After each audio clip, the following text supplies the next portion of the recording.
मद्यप्रेमींसाठी सरकारनं एक मोठा निर्णय घेतलेला आहे, ज्यामुळे मद्यप्रेमींना चांगलाच दणका बसलाय। होय, महाराष्ट्रामध्ये आता दारू महागणार आहे। भारतीय बनावटीची विदेशी दारूची किंमत जी आहे ती 1.5% वाढ करण्यात आलेली आहे। हॉटेलमध्ये आता मात्र एखाद्या दुकानासारखी मद्याची विक्री करता येणार आहे असा निर्णय घेण्यात आलेला आहे। पाहूयात यावरच आधारित एक सविस्तर रिपोर्ट। मद्यप्रेमींची चिंता वाढली, दारूचा पेग महागला,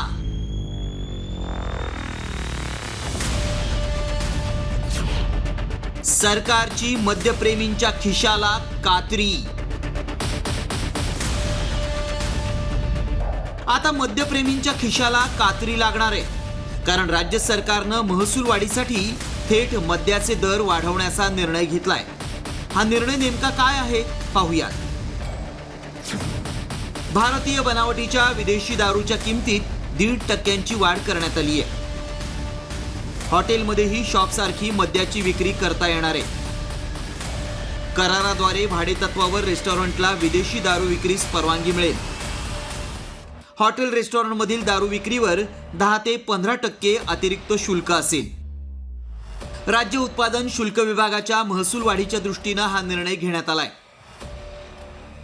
लाडकी बहीण योजनेसह इतर कल्याणकारी योजनांमुळे राज्याच्या तिजोरीवर ताण आलाय।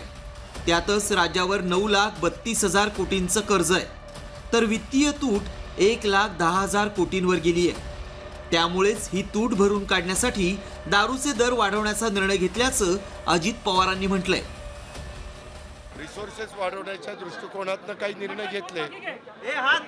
शेवटी हे राज्य सरकार आहे।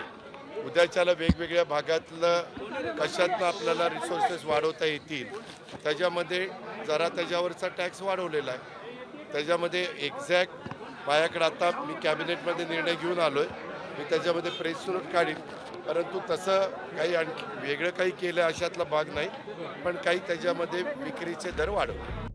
राज्य सरकारनं दारूचे दर वाढवण्याचा निर्णय घेतला असला तरी कोणती दारू किती महाग होणार आहे ते देखील पाहूयात। देशी दारू 80 रुपयांनी, महाराष्ट्र मेड लिकर 148 रुपये, भारतीय बनावटीची विदेशी दारू 205 रुपये, तर विदेशी दारूचे प्रीमियम ब्रँड 360 रुपये। सरकारच्या याच निर्णयामुळे मद्यप्रेमींना आर्थिक चटका सहन करावा लागणार आहे। ब्युरो रिपोर्ट, साम टीव्ही न्यूज। तर वळूया पुढील बातमीकडे। बातमी राजकीय आहे, पवारांच्या राष्ट्रवादी संदर्भातली आहे। कारण आता पवारांच्या राष्ट्रवादीच्या प्रदेशाध्यक्ष पदावरून मला मुक्त करा अशी विनंती जयंत पाटलांनी थेट शरद पवारांकडे केली। मात्र जयंत पाटलांच्या वक्तव्याचा नेमका अर्थ काय आहे, त्यामागे जयंत पाटलांची काही खेळी आहे का, असा प्रश्नही उपस्थित झालेला आहे। पाहूयात सविस्तर या रिपोर्टमध्ये। पवारांच्या राष्ट्रवादीत खांदेपालट होणार, प्रदेशाध्यक्षपद सोडण्याचे पाटलांचे संकेत, जयंत पाटील राष्ट्रवादी सोडणार। शेवटी पक्ष पवार साहेबांचा आहे, त्यामुळे पवार साहेबांनी याच्यावर योग्य तो निर्णय, कारण आता आपल्याला बरंच पुढे जायचंय। ऐकलत, पवारांच्या राष्ट्रवादीच्या वर्धापन दिनाच्या कार्यक्रमातच जयंत पाटलांनी प्रदेशाध्यक्ष पदावरून मुक्त करण्यासाठी पवारांना गळ घालत नव्या चेहऱ्यांना संधी देण्याची मागणी केली आणि त्यामुळे राजकीय वर्तुळात चर्चांना उधाण आलंय। तर जयंत पाटलांच्या मागणीनंतर प्रदेशाध्यक्ष बदलण्यासंदर्भात शरद पवारांनीही सूचक वक्तव्य केलं। 7 वर्षाचा कालावधी दिला, शेवटी पक्षाने नव्या चेहऱ्यांना संधी देणं आवश्यक आहे। या निमित्तानं तुमच्या सर्वांच्या देखत एवढीच साहेबांना विनंती करेन, तुम्ही आम्ही सगळे त्यांच्या मागे उभे राहूया। त्या संबंधीचा विचार करण्याची तयारी आज त्यांची आहे। तुमची मानसिकता वेगळी आहे की प्रमुख सरकारांना एकत्र घेऊन त्यांच्याशी या विचाराशी आम्ही सुसंवाद साधू आणि सामूहिकपणाने या संदर्भाचा निर्णय घेऊ। मात्र जयंत पाटलांनी केलेलं हे वक्तव्य खुर्ची मजबूत करण्यासाठी असल्याची प्रतिक्रिया अजित पवारांच्या राष्ट्रवादीनं दिली आहे. आज त्यांनी जो स्टँड घेतलेला आहे, मला असं वाटतं की त्यांना कदाचित प्रदेश अध्यक्षावरतीच त्यांना कायम राहावंसं वाटत असेल. म्हणून जो गोठ्यातला खुटा असतो, कधी कधी आम्ही ग्रामीण भागामध्ये खुटा मजबूत करायचा असेल तर त्याला हलवून परत पक्का करायचा असतो, म्हणून केवळ फक्त त्यांनी ते एक स्टेटमेंट केलेलं दिसतंय. लोकसभा निवडणुकीनंतर अहिल्यानगरमध्ये झालेल्या वर्धापन दिनाच्या कार्यक्रमात पक्षांतर्गत वाद उफाळून आला होता आणि याच सभेत रोहित पवारांनी अप्रत्यक्षरित्या जयंत पाटलांना डिवचलं. तर जयंत पाटलांनीही विधानसभा निवडणुकीनंतर पदमुक्त होणार असल्याचं जाहीर वक्तव्य केलं होतं. मी किंग मेकर आहे, मी सेनापती आहे. अहो, एक दोन सेनापतीचं हे काम नव्हतं. महाराष्ट्रामध्ये असणाऱ्या तुमच्या सारख्या सामान्य त्या ठिकाणी जे कार्यकर्ते त्यांच्यामुळे हा यश मिळालेलं, कुणी एका दुसऱ्या नेत्यामुळे नाही. मी चुकीचा वागलो तर ह्या महाराष्ट्रातल्या जनतेवर परिणाम होणार आहे, याचं भान ठेवून आपण सगळ्यांनी वागूया. फक्त 4 महिने, नोव्हेंबर नंतर मीच नमस्कार करेन. खरं तर विधानसभा निवडणुकीत पवारांच्या राष्ट्रवादीला अवघ्या 10 जागांवर विजय मिळाल्यानंतर जयंत पाटलांच्या भाजप नेत्यांशी भेटीगाठी वाढल्या आहेत.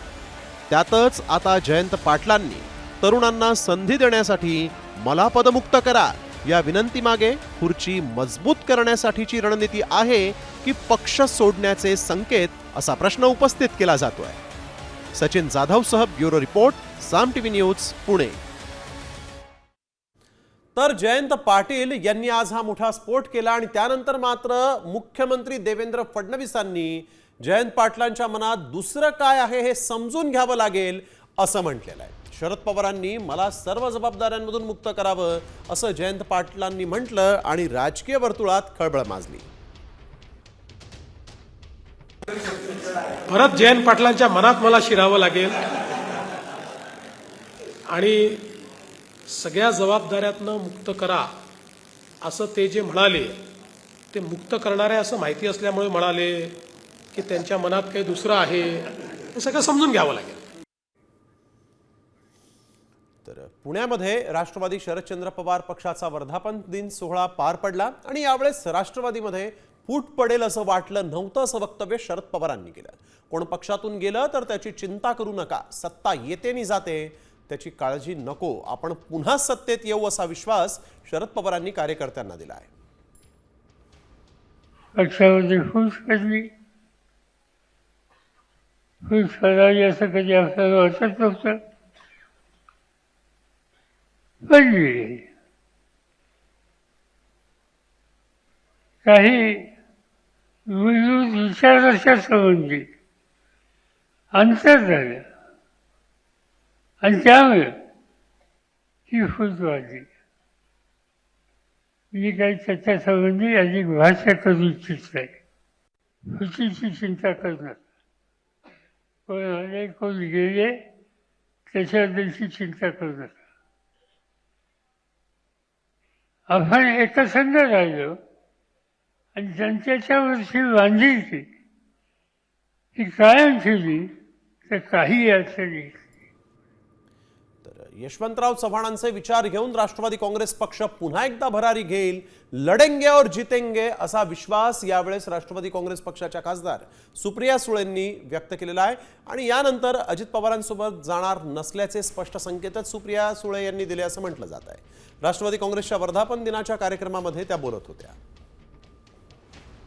पुढच्या महिन्यापासून राज्याचा दौरा करणार आहे, कारण का मला असं वाटतं की राज्याची परिस्थिती खरंच गंभीर आहे. आज एक 15 दिवसामध्ये माझाही राज्याचा दौरा पुढे कसा जायचं, वर्षाच्या मीटिंग, ट्रेनिंग प्रोग्राम ह्या सगळ्याची माहिती तुम्हाला कळवली जाईल. कैलासवासी यशवंतराव चव्हाणांचा महाराष्ट्र आहे आणि तो महाराष्ट्र, ती विचारधारा घेऊन आज राष्ट्रवादी काँग्रेस पक्ष पुन्हा एकदा भरारी घेईल, लढेंगे और जीतेंगे. तर सामाजिक न्याय विभागाचं बजेट कमी केल्याच्या आरोपांना अजित पवारांनी उत्तर दिलं. अजित पवार निधी देत नसल्याचं काही जण म्हणतात. मी पैसे खिशात घेऊन फिरतो का असं प्रत्युत्तर सामाजिक न्यायमंत्री संजय शिरसाट यांच्यासह शिंदे गटाला त्यांनी दिलेलं आहे. जाणीवपूर्वक आपलं सरकार आल्यापासून पद्धतशीरपणे बदनामी करण्याचा प्रयत्न करतात. काही आपला संबंध नाही.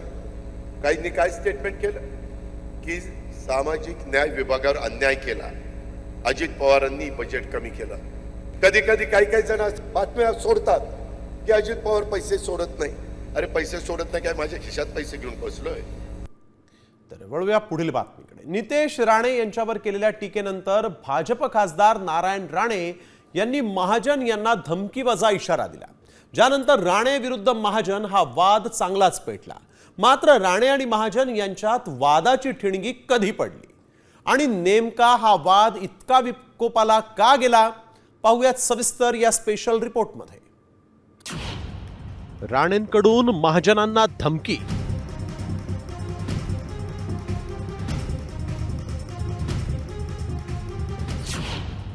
राणेंविरोधात महाजनांनी ठोकला शड्डू.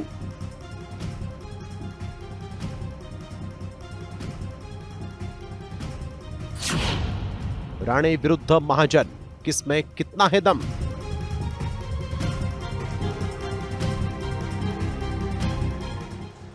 नारायण राणे साहेब, तुम्ही चुकीच्या बेळात हात घातलाय. या कुठे येऊ, कणकवलीत येतो. पाहिलंत, मनसे नेते प्रकाश महाजनांनी राणेंविरोधात शड्डू ठोकलाय.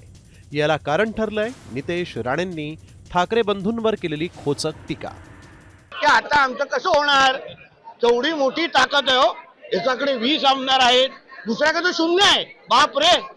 आणि आमच्याकडे तर 132 आहे. तो कशी तुलना होणार आमची या दोघांबरोबर. आम्हाला दोघांना फार चिंता वाटते आता हो. याच टीकेनंतर प्रकाश महाजनांनी नितेश राणेंच्या वैचारिक उंचीवर भाष्य करत जोरदार प्रत्युत्तर दिलं.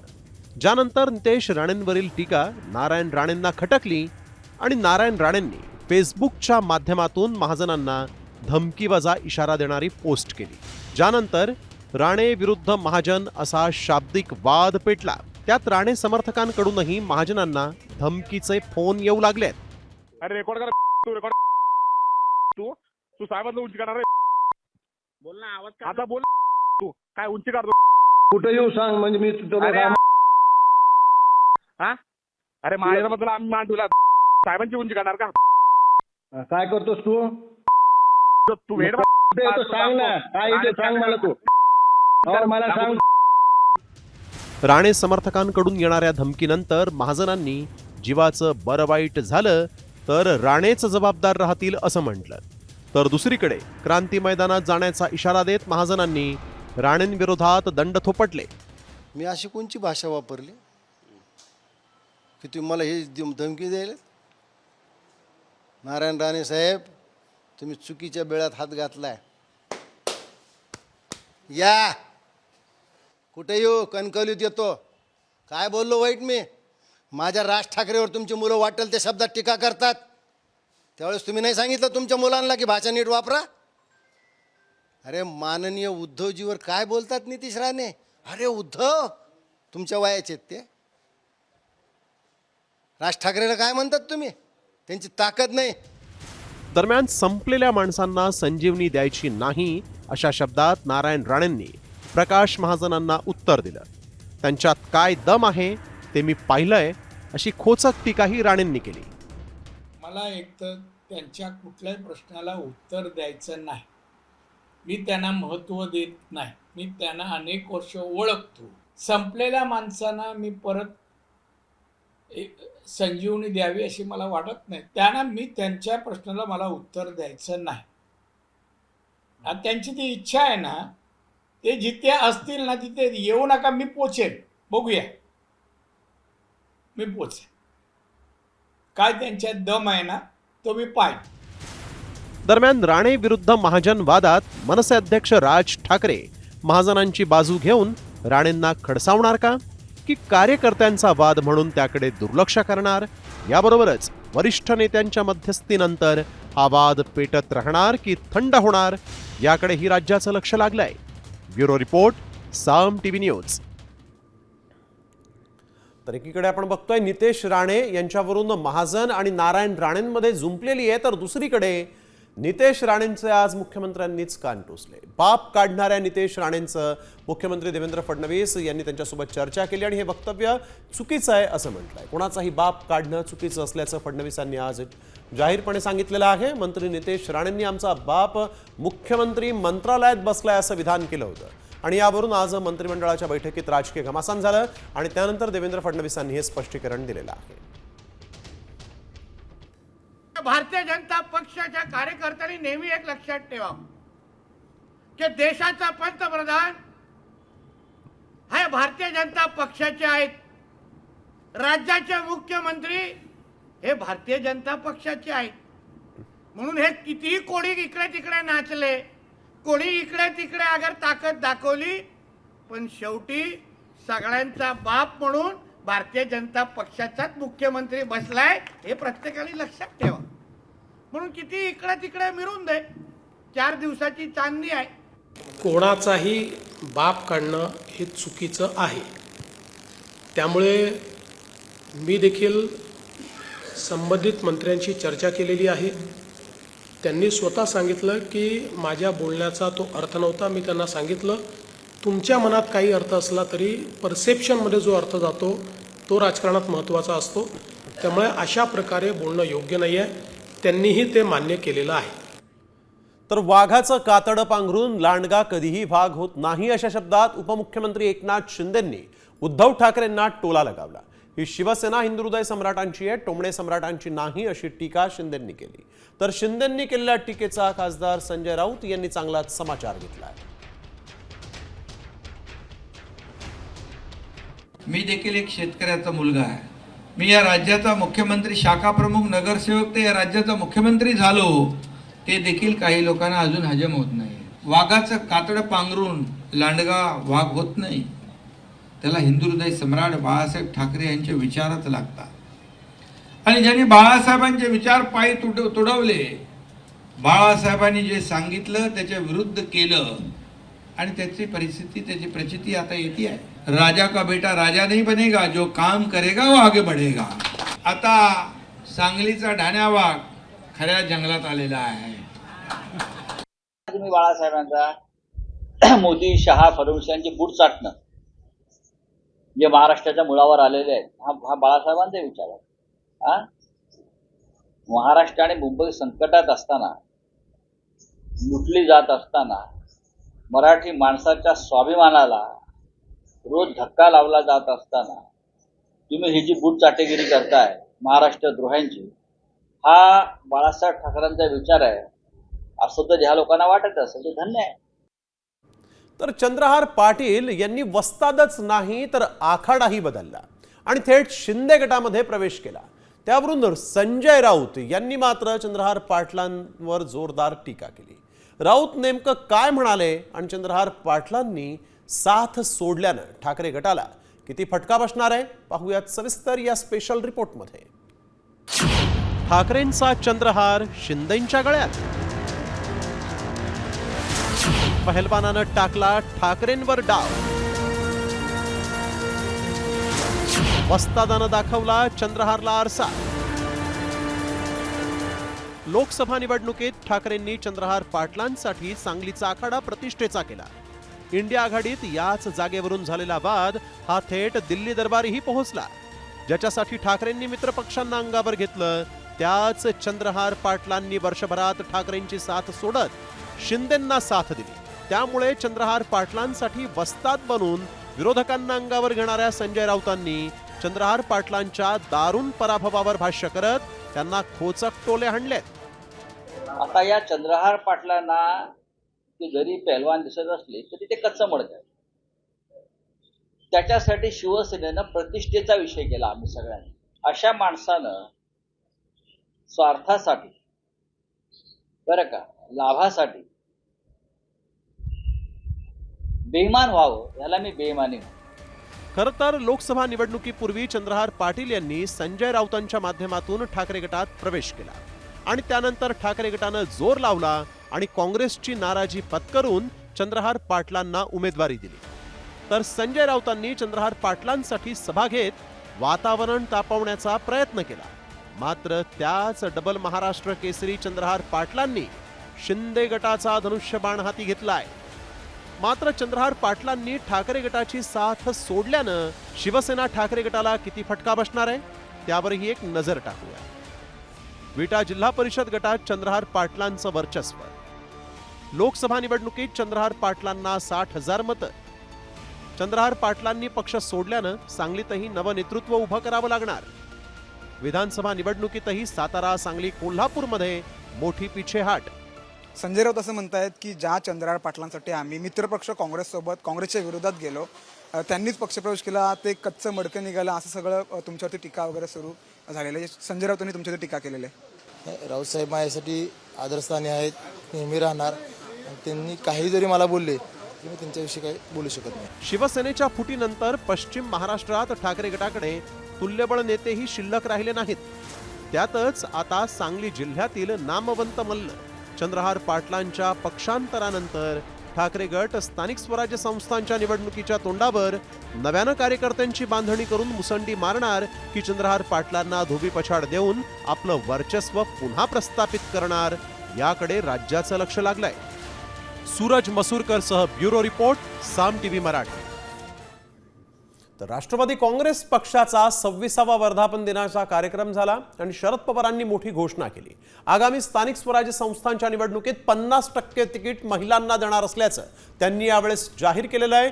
महिला सक्षमीकरणाच्या दृष्टीनं हे महत्त्वाचं पाऊल मानलं जात आहे. संधी मिळाल्यास महिला आपलं कर्तृत्व दाखवतात, हे वारंवार सिद्ध झालंय असंही शरद पवारांनी म्हटलंय. वाटता हा फक्त पैशातच असतो याच्यावर माझा विश्वास नाही. भगिनींना संधी मिळाली तर त्याही कर्तृत्व दाखवू शकतात. संधी दिली आणि ते आपण अनुभवलं. उद्याच्या निवडणुकीमध्ये 50% जागा भगिनींना द्यायच्या आणि तो धोरणात्मक निर्णय आपण घेतला. वळूया पुढील बातमीकडे. ठाकरे बंधू एकत्र आले तरी राजकारणात काहीही फरक पडणार नाही अशी प्रतिक्रिया भाजपचे नेते नारायण राणेंनी दिली आहे. स्थानिक स्वराज्य संस्थेच्या निवडणुकांसमोर डोळ्यासमोर ठेवूनच ठाकरे बंधू हालचाली करत आहेत असा आरोपही त्यांनी केला आहे.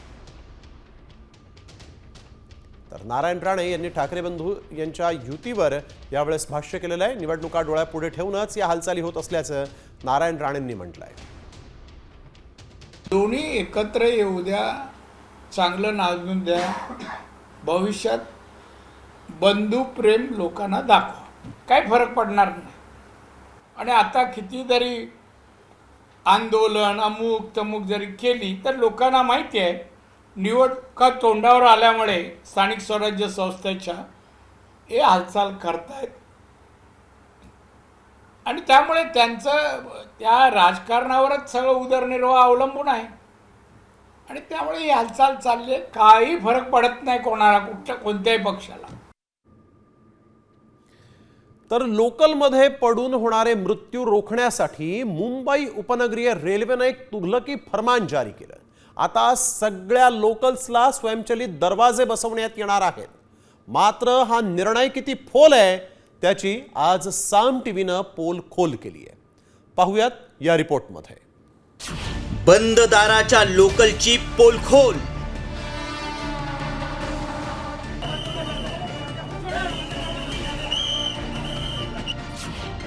गर्दी रोखणार की श्वास कोंडणार?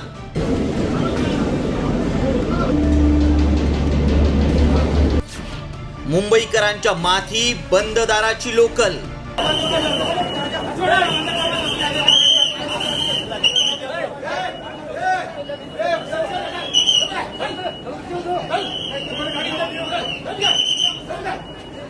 डोंबिवली रेल्वे स्थानकातली ही एसी लोकल.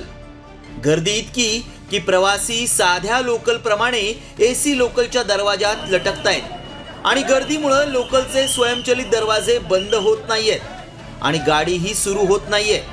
शेवटी आरपीएफ पोलिसांनी काही प्रवाशांना आत कोंबलं तर काहींना हाताला खेचून बाहेर काढलं.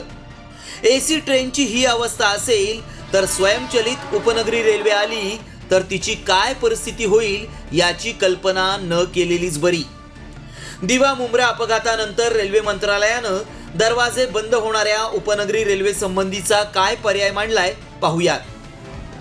दुर्घटना टाळण्यासाठी नॉन एसी गाड्यांमध्येही स्वयंचलित दरवाजे बसवण्यात येतील. हवा खेळती राहण्यासाठी स्वयंचलित दारावर पट्ट्या असणार. डब्यात ताजी हवा येण्यासाठी छतावर व्हेंटिलेशन युनिट बसवण्यात येईल. प्रवासी एका कोचमधून दुसऱ्या कोचमध्ये जाऊ शकतील. नवीन डिझाईनची पहिली ट्रेन नोव्हेंबर 2025 पर्यंत तयार होईल. जानेवारी 2026 पर्यंत ही ट्रेन सेवेत दाखल होईल. याआधीही 2019 मध्ये पश्चिम रेल्वेनं साध्या लोकलमध्ये स्वयंचलित दरवाजे बसवण्याचा प्रयत्न केला होता. त्यावेळी मुंबई सेंट्रल कारशेडमधील सिमेन्स प्रकारातील लोकलच्या 3 डब्यांना स्वयंचलित दरवाजे बसवण्यात आले होते. मात्र साध्या लोकलमधील दरवाजे बंद केल्यानं प्रवाशांची आतमध्ये घुसमट झाली होती. मुंबऱ्यातल्या दुर्घटनेनंतर प्रशासनाचा लोकलचे दरवाजे बंद करण्याचा हा पर्याय किती फोल आहे याचा रियालिटी चेक डोंबिवली स्थानकात पाहायला मिळाला. केवळ डोंबिवलीच नव्हे तर इतर ठिकाणीही थोड्याफार फरकानं हीच परिस्थिती आहे. गर्दीमुळे 10 मिनिटं एसी लोकलचे दरवाजे बंद होत नसतील, अशा वेळी सरसकट सगळ्या लोकलचे दरवाजे बंद केले तर प्रवाशांचे गुदमरून काय हाल होतील हा विचारही नको. ब्युरो रिपोर्ट, साम टीव्ही न्यूज. तर मुंब्रा रेल्वे अपघात ताजा असतानाच मुंब्र्यात आणखीन एक अपघात झाला. ठाण्याच्या दिशेनं जाणाऱ्या लोकलच्या धडकेत एका महिलेचा दुर्दैवी मृत्यू झालाय. मुंब्रा आणि कळवा रेल्वे स्थानकादरम्यान रेतीबंदर मार्गावरील रेल्वे ट्रॅक ओलांडताना हा अपघात झाला. मीना बोटपडे असं या मृत महिलेचं नाव आहे.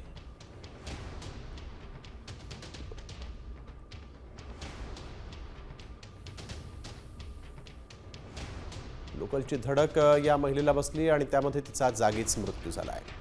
20 वर्षीय महिला या ठिकाणाहून जात असताना लोकलच्या धडकेत तिचा दुर्दैवी मृत्यू झाला आहे.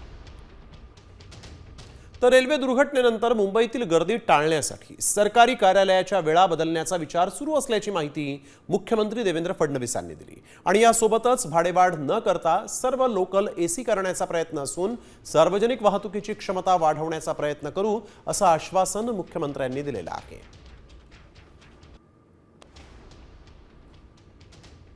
आपल्या शासकीय कार्यालयांना काही फ्लेक्झी टायमिंग दिलेलाच आहे, तो मागच्या काळातच दिलेला आहे.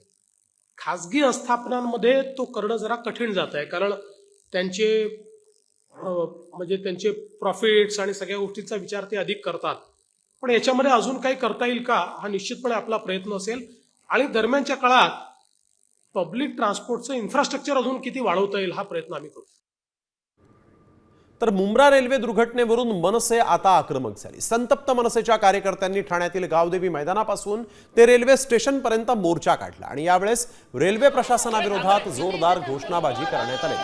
रेल्वे स्टेशनवरच्या अनधिकृत टपऱ्या हटवा, नाहीतर मनसे स्टाईल टपऱ्या उखडून फेकू असा इशाराच यावेळेस मनसेच्या कार्यकर्त्यांकडून रेल्वे प्रशासनाला देण्यात आला.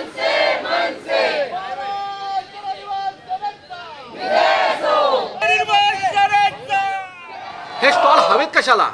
आम्ही ज्या वेळेला प्लॅटफॉर्मवर येतो त्यावेळेला आम्ही पुढच्या 5व्या किंवा 10व्या मिनिटाला ट्रेन पकडणार असू, तिथे वडापावची एवढी मोठी टपरी, पाण्याची टपरी, हे कशाला हवंय? तिथे बसायला सुविधा करा ना. ज्येष्ठ नागरिक येतात, काही आजारी असतात, त्यांच्यासाठी बसायला खुर्च्या लावा. हे स्टॉलची गरज आम्हाला नाही. आणि हे जर स्टॉल पुढच्या 8 दिवसात निघाले नाही तर आम्ही उचलून फेकून देणार. याच्या बाबतीत तुम्ही तात्काळ निर्णय घ्या. हे जे मध्ये जे काही लोकांना पोसायला जे टेंडर काढलेत ना ते बंद करा, नाहीतर हे सगळे स्टॉल आम्ही उद्ध्वस्त करून टाकू. आज आमची तुम्हाला ताकीद देतो या बाबतीमध्ये. तर मनसेची नेमकी मागणी काय आहे पाहूयात ग्राफिक्सच्या माध्यमातून. अपघाताची शक्यता 3 महिन्यांपूर्वी पत्राद्वारे दिली होती. कारवाईबाबत लेखी माहिती द्या. प्रवाशांची संख्या, त्या प्रमाणात ट्रेनमध्ये आसन क्षमता उपलब्ध आहे का, तक्ता सादर करा. दिवासी एसएमटी लोकल सेवा चालू करण्यात येणाऱ्या अडचणींची लेखी माहिती द्या. स्वतंत्र एसी लोकल चालवण्यापेक्षा प्रत्येक लोकलला काही डबे एसीचे जोडावेत. रेल्वे अपघात नुकसान भरपाईची रक्कम तुटपुंजी आहे, ती वाढवून 25 लाख करा. तर बदलापूर रेल्वे स्थानकात आज 2 प्रवाशांमध्ये फ्रीस्टाईल पाहायला मिळाली. या हाणामारीचा व्हिडिओ सोशल मीडियामध्ये व्हायरल होतोय. सकाळी गर्दीच्या वेळेत लोकलमध्ये चढण्यावरून या 2 प्रवाशांमध्ये वाद झाला आणि वादाचं रूपांतर हाणामारीमध्ये झालं. यावेळेस लोकलमधून पडून 6 प्रवाशांचा मृत्यू झाल्याची घटना ताजी असताना आपण बघतोय बदलापुरात हाणामारीचा हा प्रकार समोर आलेला आहे. सकाळच्या सुमारास बदलापूर रेल्वे स्थानकात प्रचंड गर्दी उसळते. लोकलमध्ये चढण्यावरून वाद झाल्यानंतर प्रवाशांच्या सुरक्षेचा मुद्दा पुन्हा एकदा ऐरणीवर आलेला आहे.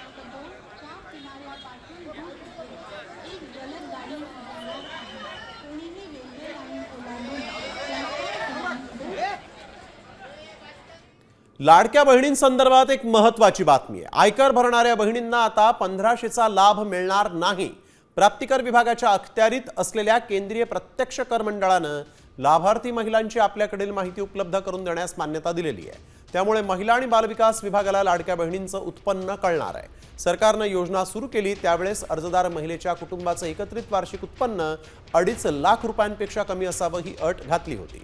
मात्र ज्यांचं उत्पन्न 2.5 लाखांपेक्षा जास्त आहे अशा कर भरणाऱ्या महिलांनीही अर्ज केलेले होते.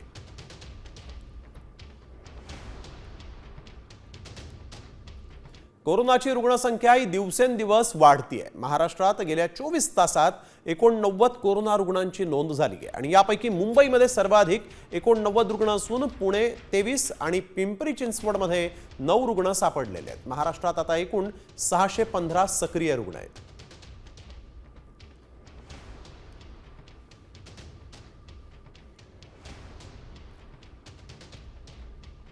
भारतामध्ये दिवसेंदिवस कोरोना रुग्णांची संख्या ही वाढत चालली आहे आणि अशातच कोरोनाचा नवा व्हेरियंट देशामध्ये दाखल झाला. XFG हा कोरोनाचा नवा व्हेरियंट किती धोकादायक आहे पाहूयात सविस्तर या स्पेशल रिपोर्टमधून. भारतात कोरोनाचा नवा व्हेरियंट.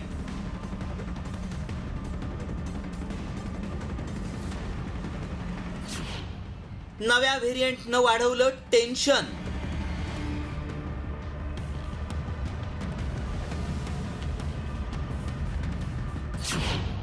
आरोग्य यंत्रणेचे दणाणले धाबे.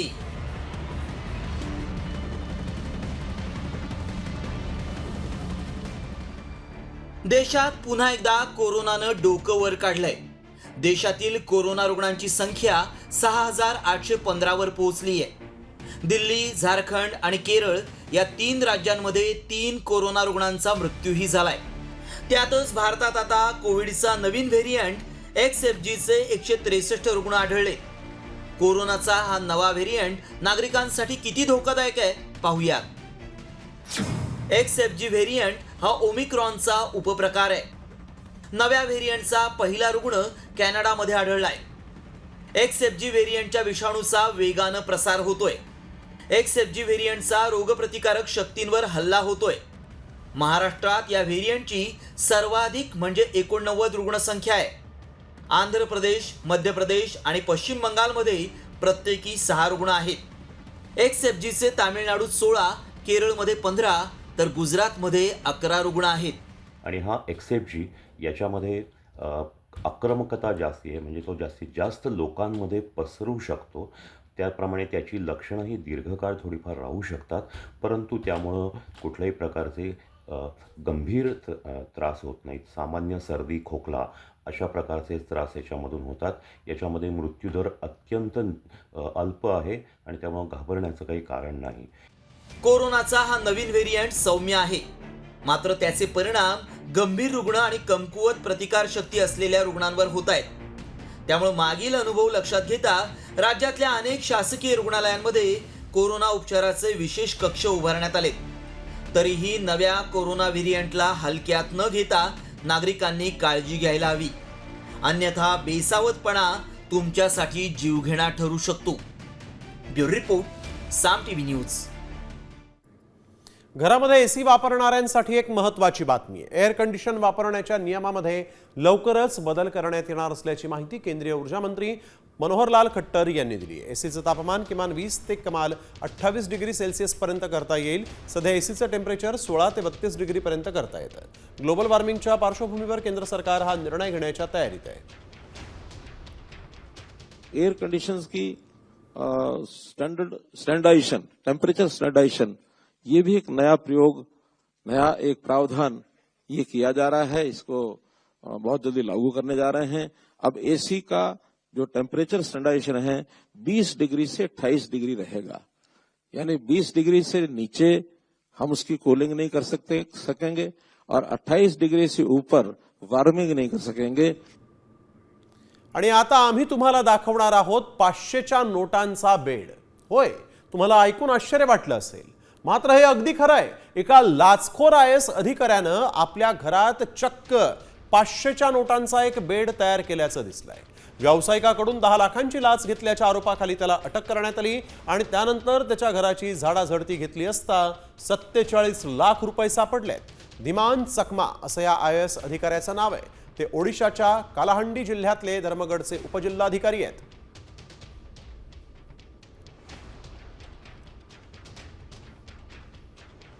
बातमी संभाजीनगरमधून। उद्योजक लड्डा यांच्या घरावरील दरोड्या प्रकरणामध्ये चोरीला गेलेल्या 32 पैकी 30 किलो चांदीची ती जप्त करण्यात आली। एन्काउंटर झालेल्या अमोल खोतकरच्या बहिणीनं 30 किलो चांदी लपवल्याचं समोर आलंय। एन्काउंटर झालेल्या अमोल खोतकरची बहीण रोहिणी हिची गेल्या 3 दिवसांपासून चौकशी सुरू होती। त्यात तिनं सांगितल्याप्रमाणे गॅरेजमध्ये उभ्या असलेल्या फोक्सवॅगन कारच्या डिक्कीत चांदीचे दागिने सापडलेले आहेत। गाडीच्या डिक्कीत लड्डांच्या घरातून चोरीला गेलेलं चांदीचं ताट, ग्लास, चमचे, वाट्या, जग असा 30 किलोचा ऐवज सापडलेला आहे। तर ही चांदीची भांडी कशी सापडली आहेत पाहूयात। एन्काउंटर झालेल्या अमोल खोतकरच्या बहिणीनं हे चांदीचे भांडे लपवले होते। 3 दिवसांच्या चौकशीनंतर अमोलची बहीण रोहिणीनं कबुली दिली आहे। पडेगावातील गॅरेज समोरच्या फोक्सवॅगन कारच्या डिक्कीत चांदीची भांडी सापडली। गाडीच्या डिक्कीत लड्डांच्या घरातून चोरीला गेलेला 30 किलो चांदीचा ऐवज सापडलेला आहे। चांदीची ताटं, ग्लास, चमचे, वाट्या, जग असा 30 किलोचा ऐवज जप्त करण्यात आलेला आहे।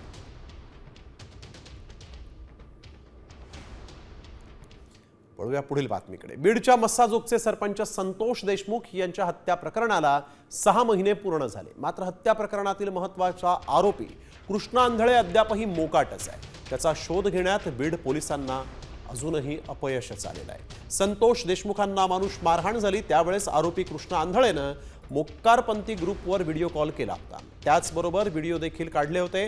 मात्र तोच आरोपी बीड पोलिसांना सापडत नसल्यानं पोलिसांच्या कार्यक्षमतेवर प्रश्नचिन्ह उपस्थित केलं जात आहे। बीड विशेष न्यायालयात 6 सुनावण्या पूर्ण झालेल्या आहेत। 6 महिन्यात काय घडलंय ते आपण बघतोय। देशमुख हत्या प्रकरणी वाल्मिक कराडचा दोषमुक्तीचा अर्ज देखील गेला होता। हत्या प्रकरणात कुठलाही सहभाग नसल्याचा वाल्मिक कराडनं दावा केला। सुदर्शन घुले, सुधीर सांगळे, महेश केदारला न्यायालयीन कोठडी मिळालेली आहे। आरोपी जयराम चाटे, विष्णू चाटे, प्रतीक घुलेही न्यायालयीन कोठडीत आहेत। तर आरोपी कृष्णा आंधळे अद्यापही फरार आहे। तर वळूया पुढील बातमीकडे। बातमी पावसासंदर्भातली अत्यंत महत्त्वाची। मे महिन्याच्या अखेरीला जोरदार बरसणारा पाऊस 2 आठवड्यांपासून रखडलाय। आता 15 जून पर्यंत राज्यात कमाल तापमान अधिक राहणार असल्यामुळे आणि पाऊस पडणार नसल्यानं शेतकऱ्यांनी पेरणी आणि लागवडीची घाई करू नये असं आवाहन कृषी विभागाकडून करण्यात आलं आहे। 2 आठवड्यांपासून मान्सून जो आहे तो रखडलेला आहे, त्यामुळे शेतकऱ्यांनो पेरणीची घाई करू नका असं आवाहन आता करण्यात आलेलं आहे। शेतकऱ्यांनी पेरणीसाठी घाई करू नये। पेरणीच्या वेळेस जमिनीतील ओलावा तपासावा। बियाणं योग्य खोलीमध्ये पेरावे। हवामानाचा अंदाज बघूनच पेरणी करा। पिकांवर पाणी साठू नये यासाठी व्यवस्था करावी। बियाणं, खतं आणि इतर साहित्य सुरक्षित ठिकाणी ठेवावं।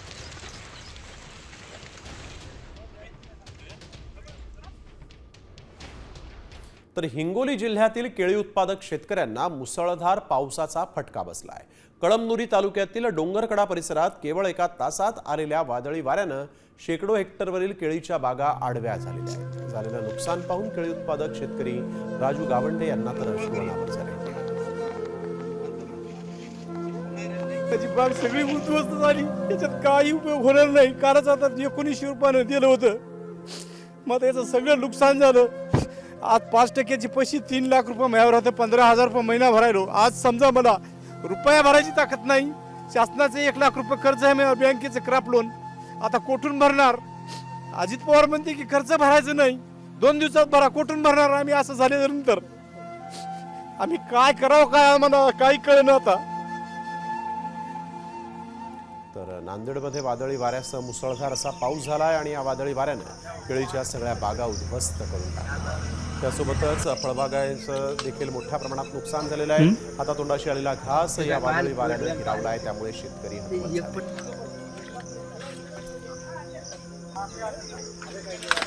झाले. तर मराठवाड्यात वादळी वाऱ्यासह पावसानं थैमान घातलं आणि याचा सर्वाधिक फटका हिंगोली जिल्ह्याला बसलाय. केळी उत्पादक शेतकऱ्यांचे एका रात्रीत लाखो रुपयांचं नुकसान झालंय. कळमनुरी तालुक्यातील डोंगरकडा परिसरात वादळी वाऱ्यानं तोडणीला आलेल्या केळीची हजारो झाडं पार जमीनदोस्त झाली आणि त्यामुळे बळीराजा संकटात सापडलाय.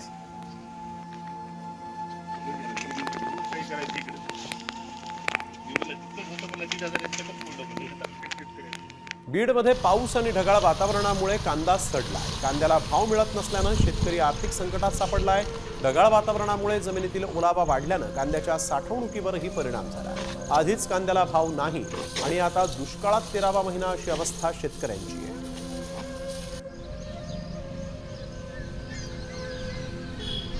कांद्याची 2-1 लाख रुपये खर्च झाला. कांदा काही रानात सडलाय, काय आणलाय त्याला कोंब फुटायला लागले आणि ह्याला भाव कुठे? तो चांगल्या कांद्याला भाव तुम्ही 18, 19, 15 म्हणतात आणि ह्या कांद्याला तर आता भाव नाही, काहीच नाही. त्या कांद्याची काय परिस्थिती? काय शासनाचं धोरण चुकीचं आहे. खरं तर शासनाने हे 25च्या पुढेच भाव पाहिजे कांद्याला. 25, 30, 25, 30 देते 10, 11, 12 सध्या. आणि आता तर काय 7 आणि 8च म्हणायला लागले माझ्या कांद्याला. तर व्यापाऱ्याला आनंद दाखविलं ती 7 आणि 8च म्हणायला लागले. तर यवतमाळ जिल्ह्यातील 100पेक्षा अधिक गावं अंधारात आहेत. वादळी वाऱ्यामुळे यवतमाळ, आर्णी, दिग्रस तालुक्यात विद्युत पुरवठा करणारे पोलही पडलेले आहेत. रात्री 2 वाजेपर्यंत विद्युत पुरवठा सुरळीत होण्याची शक्यता आहे. सायंकाळी जिल्ह्यातील अनेक भागात जोरदार वादळी वाऱ्यासह धोधो पाऊस बरसला. पावसामुळे फळबागांनाही फटका बसल्याचा अंदाज आहे. आर्णी, यवतमाळ तालुक्यातील सर्वाधिक गावात विद्युत पुरवठा बंद झाला आहे.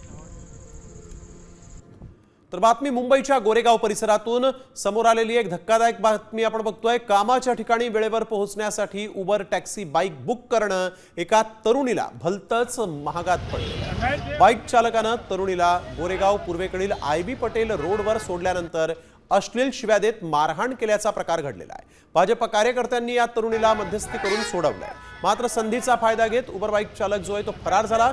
तरुणीच्या तक्रारीनंतर अवघ्या 20 मिनिटात चालकाला बेड्या ठोकण्यात आलेल्या आहेत.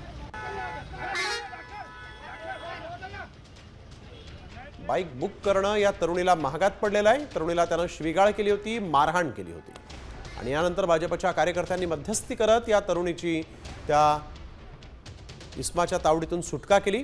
परंतु 20 मिनिटात पोलिसांनी या चालकाला बेड्या ठोकलेल्या आहेत. उल्हासनगरमधील आशेळे पाडा गणपती मंदिराजवळ दिवसाढवळ्या 5 ते 6 तरुणांनी हैदोस घातलेला आहे. या तरुणांनी 3 जणांवर हल्ला करत त्यांना जखमी केलं. तर परिसरातील 15 वाहनांची तोडफोड केली आहे. परिसरात दहशत निर्माण करण्यासाठी या तरुणांनी हा राडा केला. या घटनेविरोधात स्थानिकांमध्ये संताप आहे. विठ्ठलवाडी पोलीस ठाण्यामध्ये तक्रार दाखल करण्यात आली असून पोलीस पुढील तपास करतात.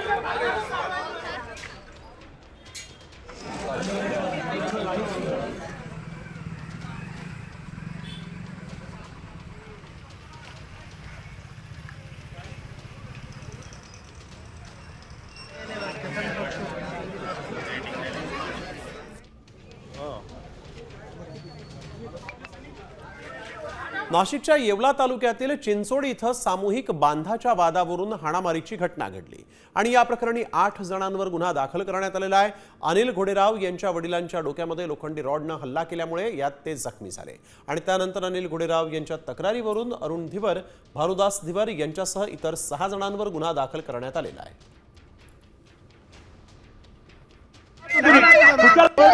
काहीच नाही, मला नाही पोलीस स्टेशन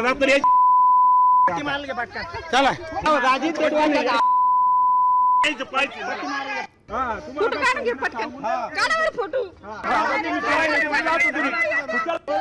काहीच नाही मला नाही मी पोलीस स्टेशनला चला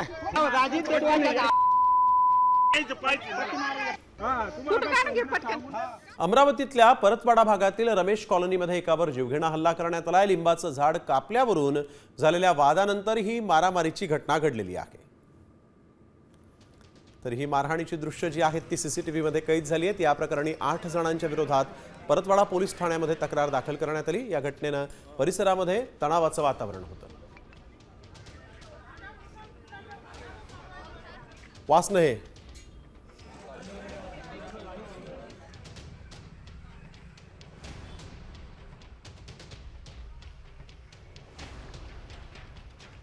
पुण्यातील FC रोडवर कथित लेडी डॉन हिना शेखची दहशत पाहायला मिळतेय.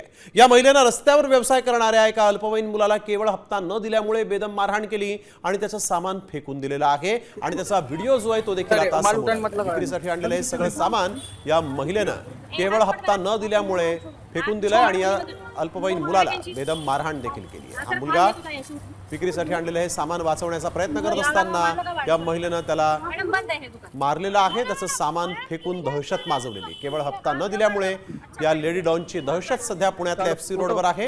या महिलेवर तातडीनं कारवाई करावी अशी मागणी आता होऊ लागली.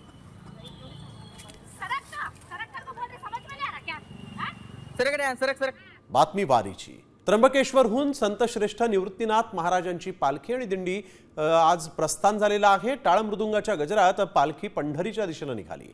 तर देशभरातून मोठ्या संख्येने वारकरी या सोहळ्यामध्ये सहभागी झाले. त्र्यंबकेश्वर ते पंढरपूर असा 27 दिवसांचा पालखीचा प्रवास आहे.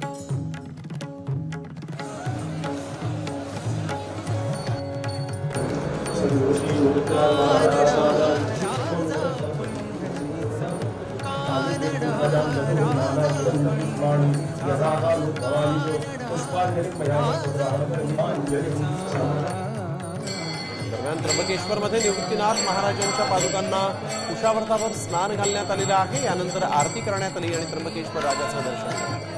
आता पालखी पुढे पंढरपूरच्या दिशेला मार्गस्थ होणार आहे. आज कुशावर्तावर स्नान घालण्यात आलेलं आहे निवृत्तीनाथांच्या पादुकांना आणि त्यानंतर त्र्यंबकेश्वराचं दर्शन झालं आणि पालखी पुढे प्रस्थान झालं.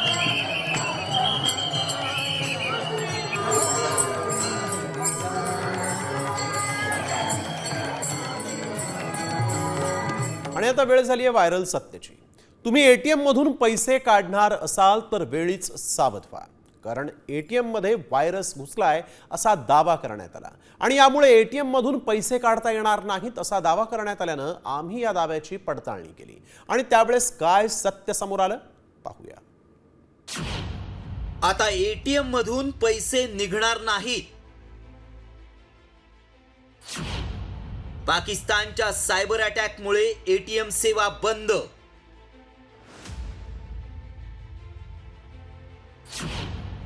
व्हायरल मेसेज मागचं सत्य काय? हा दावा गंभीर आहे.